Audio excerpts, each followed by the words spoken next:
आप महादेव के भक्त लग रहे हैं क्योंकि आपने लगाया हुआ है चंदन।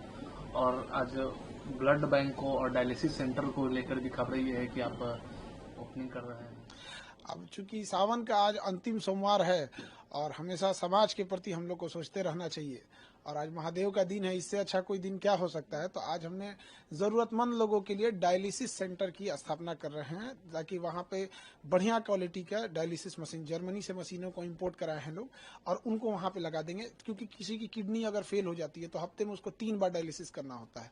तो उसकी, और एक मिडिल क्लास इंसान हर महीने उसको 50,000 देंगे, नहीं तो सामने मर जाएगा बेचारा, तो काफ़ी दिक्कत हो जाती है। तो हमने डायलिसिस सेंटर के लिए और ब्लड बैंक के लिए भी हमने इसमें प्रोसीड कर दिया है। आई थिंक नवरात्रि का पहला नवरात्रि हम लोग ब्लड बैंक की स्टार्ट कर देंगे, और लक्ष्य है कि उसको एशिया में सबसे बड़े लेवल पे लेके जाना है, ताकि गरीब इंसान न भटक सके। और आज सोमवार है, और चूंकि हम शुरू से ही रहा है इस सब चीज़ों में हमारा लगाव रहा है, और इसका एक कारण भी है। एक बार क्या हुआ था, बहुत साल पहले यहाँ हम सोफा पे ही बैठे थे, और ये देखिएगा अब आपको, तो ये मेरा सोफा, इस पे हम बैठे थे और ऊपर महादेव की तस्वीर लगी हुई है। और जब बम चलाया था सब ना, तो इस दीवार के इसी सोफा के गद्दे पे लग गया था। ये वाला सोफा नहीं था वहाँ पे, इस पे। तभी से हमको लगा कि नहीं, महादेव हमको बहुत मानते हैं, तो इसलिए उन्हीं का दिन सबसे अच्छा लगा। तो आज ही के दिन हमने इसकी घोषणा कर दिया, और अब इसको देखते हैं कैसे महादेव ले जाते हैं आगे। खान से लगता है महादेव के भक्त हैं। हमको सबसे अच्छा जमता है सबकी रिस्पेक्ट करनी चाहिए। आपने बोला कि एशिया का नंबर 1 बनाएंगे ब्लड बैंक और डायलिसिस सेंटर। देखिए, हमको ना इसको हर डिस्ट्रिक्ट पे ले जाना है, क्योंकि गरीबी किसी एक जगह पे नहीं है। तो धीरे धीरे करके हमको हर डिस्ट्रिक्ट पे लेके जाना है। स्टार्टिंग पटना से करेंगे, और उसके बाद वहां से हर डिस्ट्रिक्ट तक ले जाएंगे। और ब्लड बैंक को भी हम लोग ने लगभग हर डिस्ट्रिक्ट पे अवेलेबल कराएंगे। और खास करके अगर आप देखेंगे तो बिहार में तो अलग अलग ही है, बनारस में भी बहुत ज्यादा ब्लड का डिमांड होता है, क्योंकि बनारस के पास मेडिकल इंफ्रास्ट्रक्चर ठीक है, तो अगल बगल के लोग भी वहां जाते हैं इलाज कराने के लिए, बट वहां उनका कोई परिचित नहीं मिलता है। खास करके पटना में भी गांव से कोई आते हैं तो उनका कोई परिचित नहीं मिलता है, तो उनको ब्लड की बड़ी किल्लत हो जाती है, बेचारे रो देते हैं लोग यहाँ। इसीलिए हमने इसकी पहल की कि हमें समाज ने हमें कुछ दिया है तो समाज को लौटा के जाना है। यही एक मानव धर्म होता है। अन्यथा मतलब अगर समाज के काम ना आ सके तो क्या ही कर पाएंगे। और इसको धीरे धीरे हर एक डिस्ट्रिक्ट पे ले जाएंगे, ताकि कोई भी इंसान को एक भलाई हो सके, उसको समाज को एक अच्छा आउटकम मिल सके। खान सर, आप शिक्षक के साथ साथ आप समाज सेवक भी बनेंगे, क्योंकि एक समाज का अच्छा कार्य होगा। शिक्षक को हमेशा समाज को लेके ही चलना होता है, क्योंकि कहा जाता है हम शिक्षकों के बारे में कि हमारे गोद में निर्माण और विनाश दोनों पलता है। यदि हम बच्चों को अच्छी रास्ते पे दिखाएंगे तो कल को बच्चों में से भी एक लाखों बच्चे पढ़ते हैं, कोई प्रेरित होगा। तो छोटा मोटा ऐसे ही करके हम जब एक दूसरे का जब सहयोग करेंगे तो बहुत आगे जाएंगे। और सबको एक दूसरे का सहयोग करना चाहिए, क्योंकि गरीब को भी उतना ही जीने का अधिकार है जितना एक अमीर को। लेकिन वो कई बार परिस्थितियों का मारा हो जाता है, और उसके खास करके मेडिकल फील्ड में काफी भुगतना पड़ता है। तो प्रयास यही है, अगर उनको ज्यादा अगर ऐसा होगा तो इन फ्यूचर हम उन लोगों के लिए, जो मतलब गरीब, जैसे अमीर लोगों के लिए तो मेदांता है, दुनिया भर के हॉस्पिटल है, क्या कमी है, 5 स्टार होटल को आजकल हॉस्पिटल पीछे कर रहे हैं सर। बट गरीबों के लिए उनमें भी हम लोग आगे इस पे प्रयास कर रहे हैं। कैसे ये वर्क करेगा ब्लड बैंक और डायलिसिस सेंटर आम पब्लिक के लिए, कैसे वर्क करेगा? अब इसको हम लोग आज तो मतलब न्यू रख रहे हैं हम लोग इस चीज को, क्योंकि आज महादेव का दिन है, और हमको लगता है कि कोई दिक्कत नहीं आएगा, महादेव साथ है। और वर्क ऐसे ही करेगा कि जैसे कोई भी गरीब आ रहा है बाहर से, अगर उसको डायलिसिस की जरूरत रहेगी या ब्लड की जरूरत रहेगी, तो उसको किसी भी परिचय की जरूरत नहीं है, और उसके लिए पैसा बाधा नहीं बनने देंगे। यही उद्देश्य है। अब बात करें, मुख्यमंत्री नीतीश कुमार है, उन्होंने ट्वीट भी किया, आज ही ट्वीट किया है टीआरडी 4 और 5 को लेकर के डोमिसाइल नीति उसमें लागू।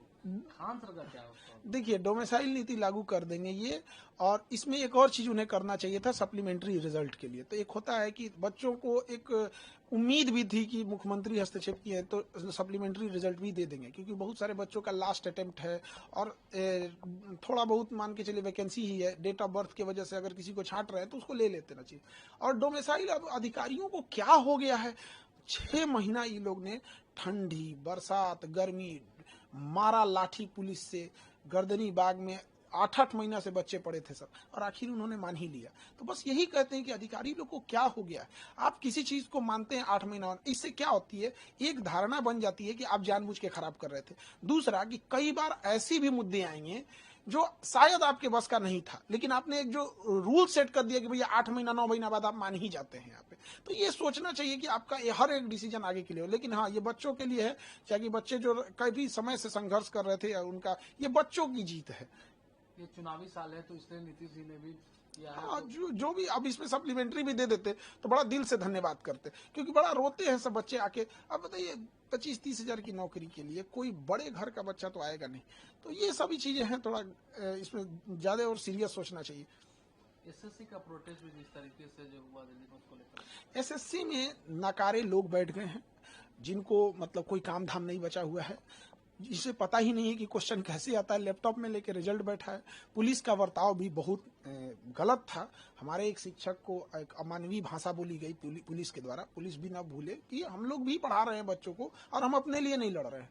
जो भी शिक्षक है आज भारत के एकजुट हुए हैं, अपने लिए नहीं, इन्हीं के लिए कर रहे हैं। जो संस्था ऑलरेडी ब्लैक लिस्टेड है, उसको एसएससी ने टेंडर कैसे दे दिया?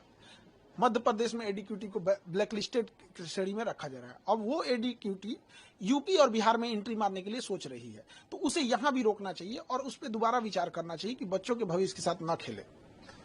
एक अंतिम सवाल है खान सर, पूरे देश में भी जितने भी वो प्रोटेस्ट चल रहा है एसआईआर को लेकर, चाहे वो पार्लियामेंट को लेकर, और विपक्ष सभी लोग कर रहे हैं, कि क्या लगता है जिस तरीके से चुनाव आयोग में जो ये समय भी चुनाव, बिहार में भी चुनावी साल है यहाँ पर, तो खान सर का क्या रहेगा एसआईआर को लेकर? देखिए, चुनाव आयोग हो गया, सुप्रीम कोर्ट हो गया, ये जो संवैधानिक संस्थाएं होती है, ये राजनीति और पार्टी दलगत चीजों से ऊपर होती है। तो इनको कहीं ना कहीं इससे देश का भी साख जुड़ा होता है। तो इन्हें स्वतंत्र रूप से काम करना चाहिए, और थोड़ा मीडिया को भी इसमें सजग होना चाहिए। क्या है कि मीडिया चुनाव से पहले ओपिनियन पोल दिखाने लगती है। तो आप जब 2 महीने से किसी चीज को दिखा रहे हैं कि ये जीतेगा, ये जीतेगा, ये जीतेगा, फिर चुनाव के दिन अगले दिन एग्जिट पोल दिखाने लगते हैं, फिर अगले दिन विश्लेषण करने लगते हैं। अब जो इंसान, एक साधारण इंसान घर में टीवी पे देख रहा है 2 महीने से फलाना पार्टी जीतने वाली है, जीतने वाली है, अचानक जब कोई दूसरी जीतेगी तो क्या बोलेगा? तो एक चुनाव आयोग पे इस पे रोक लगाना चाहिए कि भाई आप क्यों एग्जिट पोल दिखाएंगे, वो तो अपना ही रिजल्ट दे देगा यहाँ। दूसरी कि चुनाव आयोग को हमेशा देश के प्रति सोचे, और अगर कोई भी एक व्यक्ति छूट रहा है तो ना छूटे यहाँ पर। हाँ, जो इलीगल है वो बचना भी नहीं चाहिए, और जो योग्य है उसका नहीं करना चाहिए। क्योंकि बिहार में ये समस्या इसलिए हो जाती है कि यहाँ पे बहुत सारे मजदूर पलायन किए हैं रोजगार के लिए, तो वो इतना जल्दी आ नहीं पाते हैं। तो ये एक बड़ी समस्या है। इस पे हमको लगता है चुनाव आयोग और सुप्रीम कोर्ट जो भी हो, इसे अच्छे से इसे फाइनल कर लेंगे लोग। 65 लाख लोगों का बिहार में कटा है, वोटर लिस्ट से नाम कटा है। देखिए, ये वो लोग भी हो सकते हैं, इसमें मिलाना पड़ेगा कि वो 65 लाख लोग क्या पिछली बार वोट दिए थे लोकसभा में। तो ये भी तो एक चुनाव आयोग पे भी और एक भारत की छवि पे भी जाएगा कि आप एक इलेक्शन में उनसे वोट डलवा रहे हैं, एक इलेक्शन में कटवा रहे हैं। तो इसमें ये बात राजनीति और ये सब चीजों की नहीं है। एक वर्ल्ड हमें किस नजर से देखेगा, फिर हमारी रैंकिंग लोकतंत्र में कहाँ जाएगी। तो हमेशा ऐसा स्टेप होना चाहिए कि देश सर्वोपरि होनी चाहिए, राजनीति दल ये बाद की चीजें है। देश रहेगा तो सब रहेंगे। तो ये बड़ी जिम्मेदारी आती है, खास करके सुप्रीम कोर्ट, चुनाव आयोग जैसे निष्पक्ष संस्थाओं की ये जिम्मेदारी बन जाती है।